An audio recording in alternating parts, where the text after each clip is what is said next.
Чувашский историко-культурный центр Соук-Чишма был образован в 2006 году официально, уже по приказу.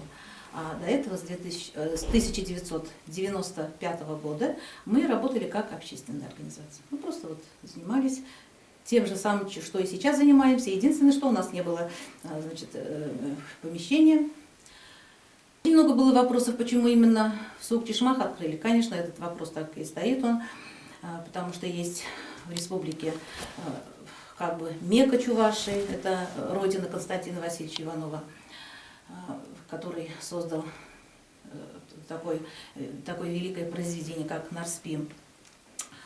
Ну, в то время почему-то об этом не думали, конечно, но на сегодняшний день все-таки мы здесь находимся, в Соук-Чишмах, это центр, но мне кажется, все-таки этот вопрос все равно когда-нибудь поднимется, и там тоже будет, я думаю, когда-нибудь историко-культурный центр, если мы будем все-таки так работать. Ну, мы находимся просто ближе к городу, во-первых. Ну, в то время тоже основное было это ближе, потому что к городу. И самое основное, наверное, самая главная причина того времени, когда мы начинали работать, было то, что, во-первых, близко к городу, во-вторых, сохранились обряды, традиции, костюмы. Очень много в основном сохранились в Кармаскалинском районе тогда. Поэтому и обратили внимание все-таки, наверное, на это. Цель центра не только чувашского, и всех других национальностей. У нас есть и башкирский, русский, татарский, латышский, немецкий и так далее, мордовский, перечислять не буду. Цели у всех, конечно, у нас одни. Сохранить язык, каждый свой, сохранить культуру наших предков, обряды, традиции. Мы этим и занимаемся. Естественно, для этого у нас есть все условия, у нас есть помещение, хоть он такой пока еще маленький, но я надеюсь, что у нас когда-нибудь будет то здание, которое начали, может быть, его доделают. Ну, мечтать не вредно, мы все-таки мечтаем. Ну, естественно, есть клуб у нас тоже небольшой, но есть где заниматься. Но несмотря на то, что у нас помещения не такие уж большие, но у нас есть самое главное – это народный театр и народный фольклорный ансамбль, где участники стараются все-таки одеваться так, как одевались в старину наши предки. Стараемся мы в таких домотканых, таких красных 19 века костюмах. Хотя иногда говорят: боже мой, что вы все одеваете, ведь это дрипанные старые такие вещи. Все ходят в белых, красивых, таких нарядных, а мы в таких костюмах. Но я никогда не обижаюсь, потому что мне нравится так. И нравится моим всем участникам эти костюмы. Даже лапти нравятся нам, потому что, действительно, это же было. Это не только чуваши одевали лапти, все народы в какое-то время входили в лаптях. Поэтому это история, и мы хотим просто эту историю всегда показывать, что это у нас все-таки было. И костюмы, и головные уборы наши эти. Ну, мне хочется, конечно, еще сказать, что правительство тоже хорошо относится, особенно в настоящее время, ко всем этим историко-культурным центрам. Даже если взять наш центр, в этом году только у нас и ремонт сделали, окна заново поставили, эту стену тоже в этом году только нам помогли сделать. Потом грант я в этом году выиграла тоже. У меня все эти манекены, костюмы, это по гранту сделала. Ну, стараемся, хотим, чтобы у нас были... Сейчас. Хочется, чтобы эти обряды, эти костюмы, они сохранились все-таки. Не только моя мать занималась этим, я занималась, и мне хочется, чтобы мои дети, мои внуки тоже продолжали все-таки это все, чтобы сохраняли они, чтобы наши дальше будущие тоже помнили, кто мы такие, и как мы, одевались, как мы разговаривали. И я еще помню, когда мама занималась, они и на телевидении, они где только не были с этим ансамблем. И в то время мы маленькие были, мы ходили, все это видели. И мы выросли, теперь тоже ходим.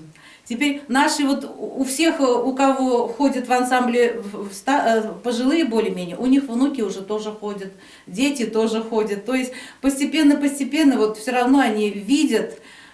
Если бы не нравилось, не ходили бы. Вот сегодня тоже у нас очень много школьников в ансамбле. Даже вот в последний раз вот концерт ставили. 4 годика девочки.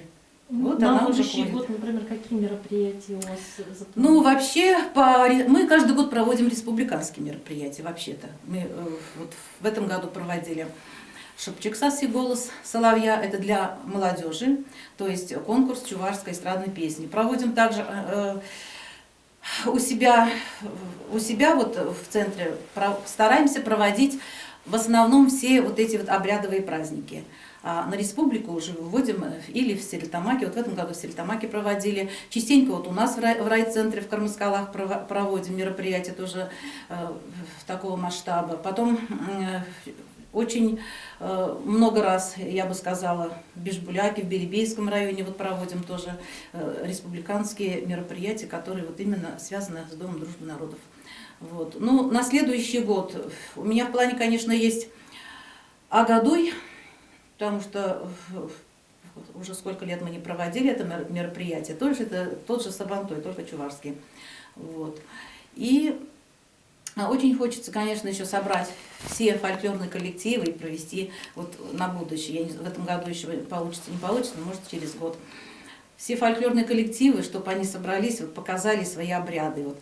То есть, потому что есть в Башкирии не только разные же чуваши, то есть низовые, верховые, там Вирьял и так далее. У них тоже немного отличаются и обряды, и костюмы отличаются. И мне хочется показать, вот каждый свое все-таки показал.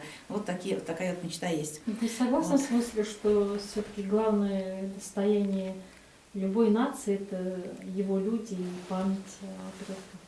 Ну, конечно же, без этого никак. Если человек не помнит своего прошлого, нет будущего, не зря же так говорят. Мы должны...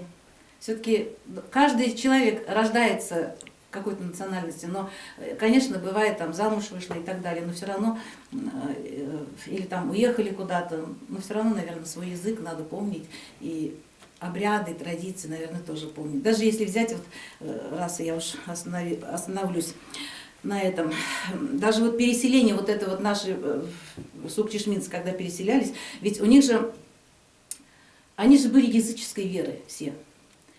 И мне даже иногда вот обидно за своих предков, потому что языческого уже очень мало сохранилось. Естественно, вот я, допустим, тоже все-таки придерживаюсь, потому что у меня свекровка была именно вот чистокровная такая языческая верующая. И вот я все помню вот эти вот, что она делала, как она поминала, как она там что-то, какие-то обряды делала, вот это я все помню. Но ведь современная молодежь это уже не знает и не будет уже помнить. Через сколько-то лет уже вообще все забудет. И мне кажется, вот мы этим как раз и занимаемся, чтобы они все-таки не забыли, кто они были, откуда приехали. Вот. Сохранить нужно все. И тогда мы будем, как говорят, современными тогда и будем, вот, если мы будем старые что-то сохранять. Да, спасибо.